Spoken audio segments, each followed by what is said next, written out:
We're going to play player roulette, basically. So I want to ask you about certain different players that you've managed across your career, some of the finest of a generation, and what they're really like. So we've borrowed this roulette wheel, of course, the famous Empire Casino in Leicester Square. We're going to give it a spin, completely at random, of course. It's going to land on a famous name that you've worked with, and you're going to tell us a bit of a story and what they're like. So if you're ready, here we go. Here's spin one. Red number 1, Eden Hazard. What do you think?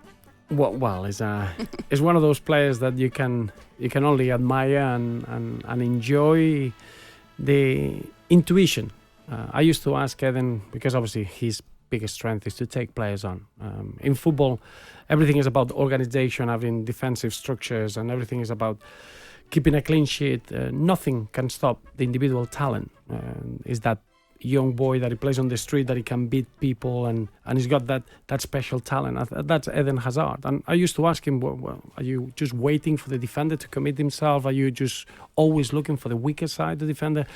No, it's whatever I feel in that moment. It's one of those players that they take the game into the essence of having the ball and you using your talent to beat your man. And then he's got the other side, which is such a calm person. It's just one of those silent leaders that the bigger the game, the more that they look forward to be the important player, and a total family man. Is it true that he didn't used to train very hard?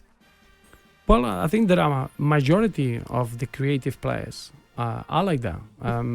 I think, and Gabby will join in, there are two types of players. Ones that we all know that they were fantastic in training and then in the games they couldn't do anything for the team. And the opposite, the ones that training gets on the way of the games. They want to be in the games. They need public. And I think we've seen it with COVID. When we had empty stadiums, certain players enjoyed playing with empty crowds, and then other players, they need it. I think Eden, he needs a full house and he needs games. Training is almost gets on the way. Yeah. Okay, next spin, please. Black 35, Ross Barkley. Of course, Ross Barkley, managed him at Everton. What a player. Tell us a bit about where you think Ross Barkley's career is at the moment and what it was like getting the best out of him. Well, I'm really proud that he's decided to go abroad. I think Ross is one of those players that at time he hasn't been understood. As a British player, he's not a player that he fits in a system. And I think that's been a big problem for him. I think if Ross Barkley would have been born in Spain or in a different culture, that they would appreciate more his incredible physicality for a technical player. Normally in football you got real exceptional technical players or exceptional physical players. Ross had both. But he wasn't a player that he fitted in a specific role, and he wasn't a player that he would do a work for the system. And that's a shame, because when we saw Ross in our first season at Everton, you could see what he had.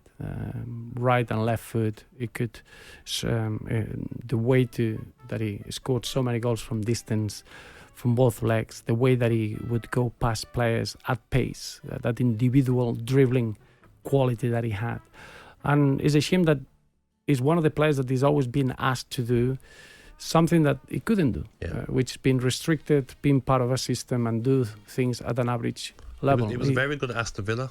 He joined Aston Villa, and him and Jack would alternate positions and, like you said, running with the ball, shooting from far, strong, hold off midfielders. An outstanding player. I just hope he gets that back then, because he's still a young player. Yes, he's a player that obviously at that time, obviously you need to look back, and 2013 he made the squad, he played in the World Cup in 2014, a player that he should have an average of 10-12 goals a season and be a reference in those attacking positions. If you could pick up some highlights of that season 2013-14 at Everton, that we were at the doors of the Champions League qualification with 72 points, he was probably one of the main responsibles of that level. And I think that's what I'm very, very proud, is that he's decided to go abroad and take his talent into another league. And at times we've seen a player in Nice that is shown what he can do.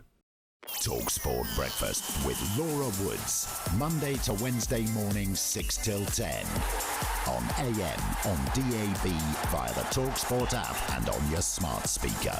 talkSPORT.